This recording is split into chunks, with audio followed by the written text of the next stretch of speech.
अगर आप पैसे को स्टूडेंट लाइफ में ही समझना शुरू कर दें तो पैसा ना तो सिर्फ आएगा बल्कि जिंदगी में आपके लिए काम भी करेगा। तो आज हम समझेंगे कैसे आप सेफ, मॉडरेट और रिस्की इन्वेस्टमेंट के साथ अपना फाइनेंशियल एम्पायर बना सकते हैं, वो भी step by step. Early awareness school life में ही सेफ इन्वेस्टमेंट का मतलब समझो। फिक्स डिपॉजिट, एफडी, जिसमें आप छोटी अमाउंट से अपना पैसा सेव कर सकते हैं।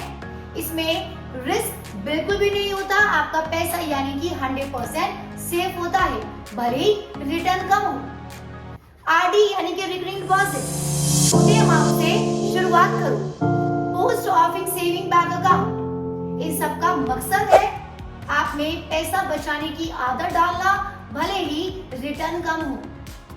और आप मॉडरेट इन्वेस्टमेंट का आधार बनाइए। म्यूचुअल फंड के बारे में समझो, एसआईपी के बारे में जानो।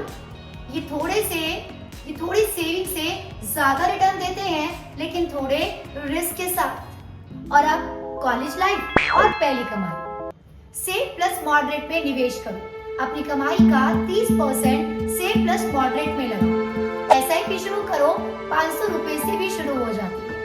एपीएस और एनपीएस स्कीम का लाभ उठाओ।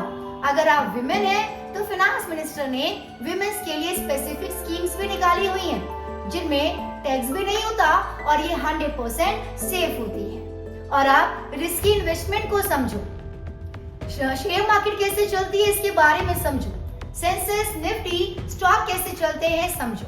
एक वर्चुअल ट्रेडिंग ऐप से प्रैक्टिस करो। डायरेक्ट पैसा मत लगाओ जब तक कि पूरी समझ ना हो। रिस्क को मैनेज करना सीखो। बकेट स्ट्रैटेजी अपनाओ। 50% सेफ एफडी और एनपीएस में लगाओ। 30% मॉडरेट म्यूचुअल फंड और एसआईपी में लगाओ।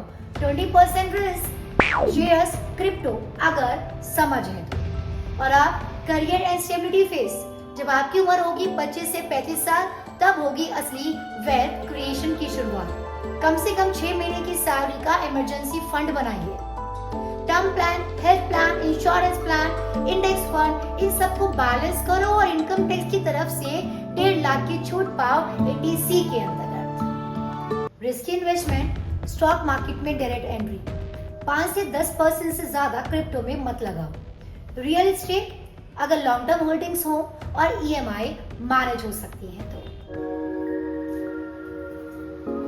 कब क्या करना चाहिए?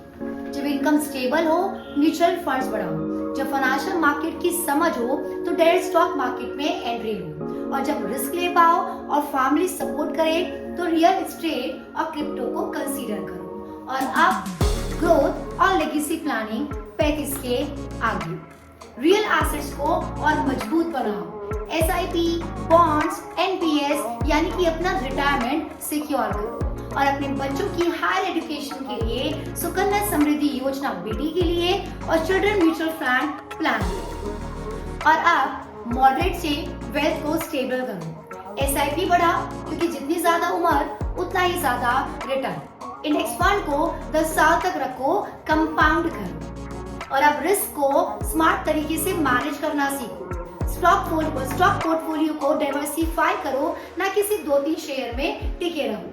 आईपीओ और इंट्राडे से दूर रहो जब तक कि एक्सपर्ट ना बनो। और क्रिप्टो को स्पेकुलेटिव की तरह ही ट्रीट करो। और आप लेगेसी बनाओ, विल बनाओ। हर खाते में नॉमिनी को अपडेट करो और बच्चों को इसकी नॉलेज पास करो। सेफ, मॉडरेट और रिस्क इन्वेस्टमेंट ये कोई रेस नहीं, ये एक बैलेंस है। और जिस दिन आप समझ गए कब, क्या और कैसे निवेश करना है, उस दिन से पैसे की गुलामी खत्म और पैसे से आजादी शुरू। याद रखिए, जल्दी शुरू करने वाला कंपाउंड इंटरेस्ट का दोस्त बनता है और देर से करने वाला बस पछताता है। इसलिए आज से ही शुरू करें और अपने भविष्य को बदलें।